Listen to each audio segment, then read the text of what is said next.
This is from a book that I was looking through while I was hanging out at the hotel where the early arrival group stayed at the first night. It reads, "Butterflies are the souls of the dead that visit the living to cheer them up." It was a Guatemala picture book. So, why did I tell you all of this relatively irrelevant history? Well, I am completing a Bachelor of Arts in Spanish with a minor in Latin American Studies, and I consider myself an interdisciplinary kid. I have dabbled in just about every area of study, especially the natural sciences. My perspective is a fairly well rounded one, if you ask me. I had mentioned Voces Inocentes, the story of a young boy, survivor of a civil war in El Salvador. A civil war that occurred in the 1980s, similar to that of Guatemala. There's a debate surrounding these wars. It is about whose fault it is that these civil wars went down in history. The blame is bounced between the leaders of the Latin American countries and the U.S. leaders or corporations that ventured out into them for business opportunities. I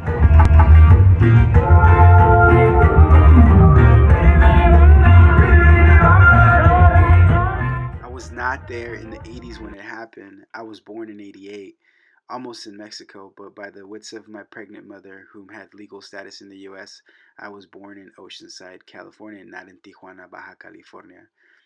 Anyway, this bit of Latin American history sounds a lot like current events where the US is abroad installing their own form of governments or expanding corporations like Starbucks or McDonald's, something known as globalization. I learned more about the resistance in Santiago de Atitlan and how the Catholic Church there developed through syncretism. Even the Jesus that was hanging in the church was dark skinned like the Mayans. They were able to win over people's minds by combining the Catholic beliefs with the Mayan beliefs. This form of conquering was the same throughout the Latin American territories by the Spanish in the 1500s.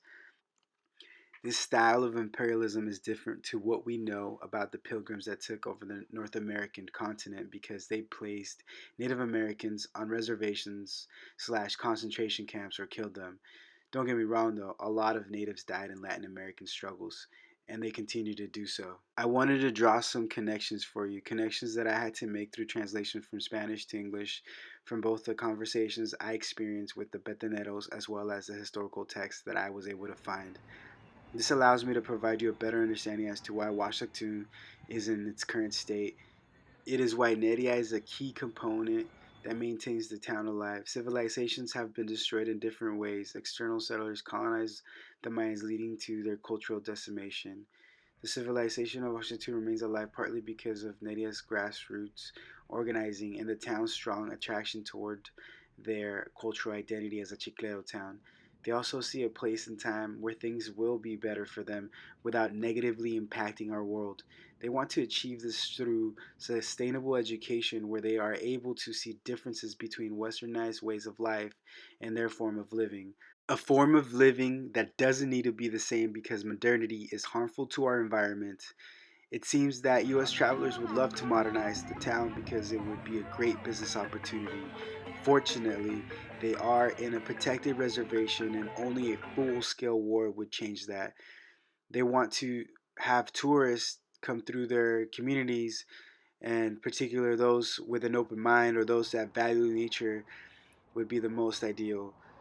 They want to be recognized and remembered, not marginalized and forgotten. I lease relatively luxurious apartments for a living. This photo is of a kitchen in Huachatun, Petén, Guatemala, a place that is ingrained in my mind forever, a place where I learned that people love living the way they live because life is something to enjoy regardless of how you live. I grew up in a place similar to this one in Tijuana for a part of my life. It was my grandma's home, and I felt fine living like that momentarily.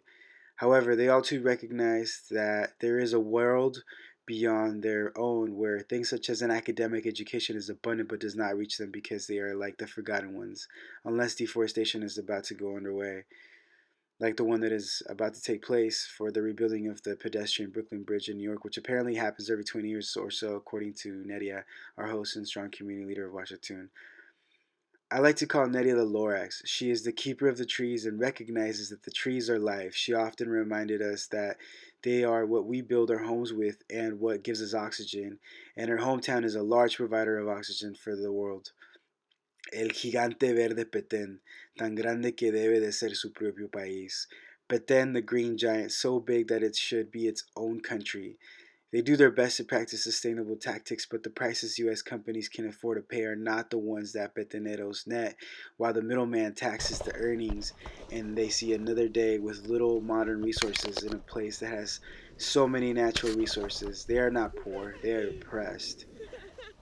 There are highly represented hegemonic powers through the You guys can claiming of go. being American as a form of I'll put you nationality guys for in the citizens of bottom. the United Or States not. of Okay. America. This is a Oh tactic shit. of U.S. neocolonialism that developed after the U.S. attempted to colonize the Americas in the same manner that previous empires had done so. The U.S., luckily and through merit, became a strong world power after the decline in control by Britain, French, and Spanish powers that had failed at continuing the direct managing of the Americas. The U.S. had a goal of achieving manifest destiny, where the Anglo Saxons were supposedly destined to rule the North American continent from east to west. This is what inspired ambition of an attempt to proceed beyond the southwest of modern day US. Now we good? However, Latin American nation states knew this by now Yeah. since they My had shoes are like already very undergone full. ruling Like and I gained don't their have any room for my independence toes. from their colonial powers. Thus, the US had to develop a modernized system to Yeah, exploit go. these governments and their people. They reigned through economic exploitations, such as the purchasing of raw materials with US dollars at very, very low prices, a tactic that the Chicleros proceeded to evade. They taunted the idea by burning the dollars, as previously mentioned. We, as students of a U.S. school system, have been nationalized in our minds or have been You the last one, no? indoctrinated to be No, somebody patriots, and else. we take that a No, there's one step more. further by calling our currency American. Throughout Latin American independence movements, the leaders of the movements Yeah, used the same extreme. tactics to unite I got it people on video. into an identity against their colonial powers. They agreed to an external enemy to feel secure within their nation. This American identity, or Americanos, as Jose Maria Morelos, a president of Mexico, would call it, is not about us, but it is a form of cognitive imperialism, a term that Loren and I agreed could better describe mental colonization. I learned more that language is a form of power flexing. Dono mentioned to me that he really wished he did not have to have someone translate for him because he discovered through our conversations that there might have been some censorship or manipulations to the information that he was trying to give us. I oftentimes felt frustrated because I knew that the message was not being understood the way that I understood it. I grew up my entire life speaking two languages, and it is a privilege that stems from being a border town resident, a national border that I regularly cross for more than tourism. As a Mexican, I can heavily relate to all of the Latino cultures because of the intricate and familiar histories that we all have. They are all my distant cousins, and it is something that I have experienced while traveling through Cuba, Costa Rica, Panama, and now Guatemala. This was part two of my presentation, and I just want to thank everybody that was able to put this together and everybody that was on the trip because it was definitely an amazing opportunity that I would never trade for the world, regardless of everything that I had to do to make it happen. It was definitely worth it. Thank you. Bye.